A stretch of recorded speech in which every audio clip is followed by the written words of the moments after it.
नमो नमः। अहं सुनीलमलिकः केन्द्रीयसंस्कृतविश्वविद्यालय एकलव्यपरिसरस्य शिक्षाशास्त्री द्वितीयवर्षस्य छात्रोऽस्मि।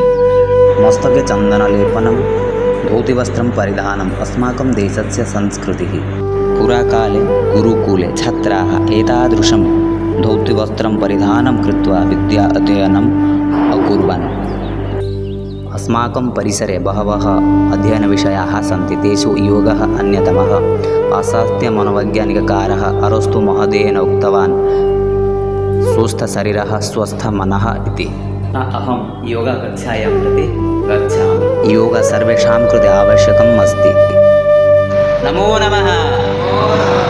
सुप्रभातम्। योगः चित्तवृत्तिनिरोधः। योगः कर्मसु कौशलम्। योगकरणेन मानसिकस्थिरता, शारीरिकसुस्थता, आध्यात्मिकचेतनायाः च वर्धनं भवति। धन्यवादः।